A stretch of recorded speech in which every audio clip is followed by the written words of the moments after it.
Biswajit Daimary versus प्रमद बर' बर्थमानाव मा जुद्ध जागासिनो दं बे भिडिअनि गेजेरजों नोंथांमोना मिन्थिनो मोनगोन।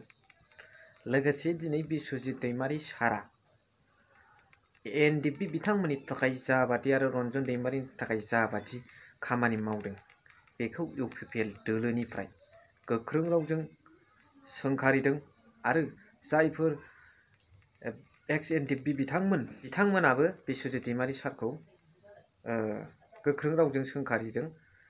एक्स एनडिएफबि वेलफेयार एस'सिएशननि मावथि बिथांमोना जे दिनै बिथाङा बे खामानिखौ लानायनि जेबो मोन्थाय गैया होननानै बुंनायसिमखौबो जों नुनो मोनदों।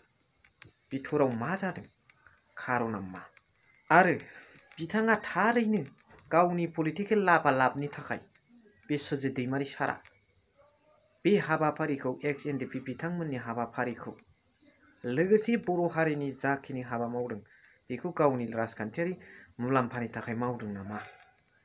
आरो मोनसे प्रश्नबाव, बे मोनसे जेनेरेल प्रश्न।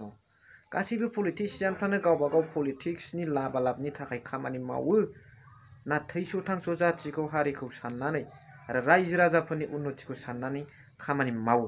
बे मोनसे प्रश्नबाव। दा बेखायनो नोंथांमोना नैबे भिडिअखौ नायलांब्लानो गासिबो बुजिगोन। लोगोसे जोबनायाव कमेन्ट हरबानो जाबाय। बे वेलफेयार एस'सिएशननिफ्राय बेखौ मावबाय थादों। दा बे मावबाय थानायनि गेजेरावनो जोंहा आसामनि स्पिकार बिथां बिश्वजित दैमारीया गावल' मावदों, गावसो मावदों, बिसोर मावाखै होननाया बेखौ मा होनो खोब लासिंसिं जादों आरो बे एसे पलिटिकलाइज खालामनाय जादों।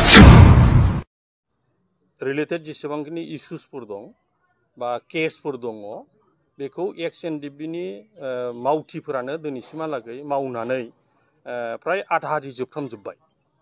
जेरावहाय जोंहा केसफोर दङमोन, बे केसआ फ्राय 401 दासिमहालागै उइद्र' जाबाय आरो जेसेबांखिनि एक्स एनडिएफबिफोरनो माने रिहेबिलिटेसन होनांगौ दासिम 678 सा जोंहा दंबावो आरो बे 678 सायाबो दा जोंनि मिथिनायाव आसाम सरकारनिफ्राय जोंनो मिथिहोनाय लके बेयो फाइनेन्स माने डिपार्टमेन्टआव हाबना दंहैयो। फाइनेन्स बे रिलिज जाबानो बे जोङो बेखौ होनो हासिगोन।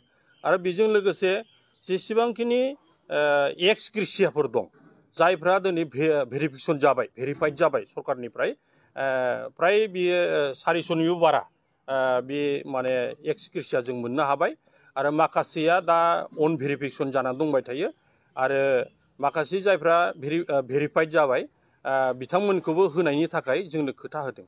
नाथाय बेखौ जेसेबांखिनि माने एनडिएफबिनि एक्स माने जायफ्रा दिनैहाय गोथां दं, जायफ्रा बिबानगिरि जोंहा डिपुटि चिफनिफ्राय लानानै इएम फेरेंगा बिथांमोननि दैदेननायावनो जिहेतु बेखौ मावगासिनो दं, सरकारा बिथांमोननो मावनो दायित्व होनाय हिसाबै दा बियो एक्स एनडिएफबि जेसेबांखिनि सोद्रोमाफोर दं बे वेलफेयार एस'सिएशननिफ्राय बेखौ मावबाय थादों।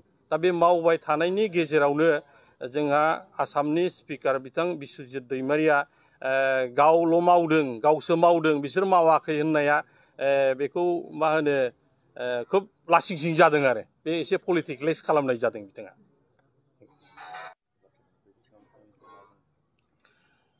नंगौ, जोङो साननै सिगाङाव आसाम एसेमब्लिनि स्पिकार बिथां बिश्वजित दैमारीया बे एक्स एनडिएफबि रिलेटेड माखासे केसफोरखौ गेजेराव हाबसननानै जोंनि एक्स एनडिएफबि फोरनि माखासे माने बिबानगिरिफोरखौ लानानै बेयाव गावनि राजनिति सार्थनि थाखाय बे बाथ्रा बुंदों होननानै जों बेखौ मिथिनानै मोनदों। मानो होनना बुङोब्ला बिथाङा खुनु एक्स एनडिएफबिनि माने सोद्रोमाबो नङामोन आरो एक्स एनडिएफबिनि जेसेबांखिनि इस्युसफोर दं बिथाङा एक्सुवेलि बेखौ माने मावनो हानाय बिथाङा अधिकार गैया आरो बिथाङा खोब लासिंसिं जादों सासे माने आसाम एसेमब्लि माने स्पिकार जानानै जोंनि एनडिएफबिनि इस्युसफोरखौ माने हाबसननानै गावनि आखाइजों मावनानै गावनि पलिटिकेल माइलेज लानो थांनाया बे खोब लासिंसिं जादों आरो।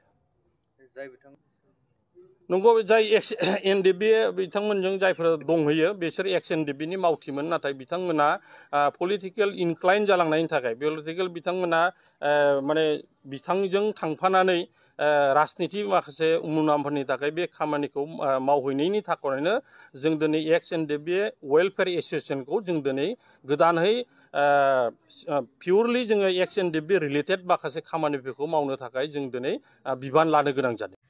स' भिडिअखौ नोंथांमोना नुनो मोनबाय, कमेन्ट्सखौ आं आसा खालामबाय। थेंक इउ फर वाचिं, लाभ इउ।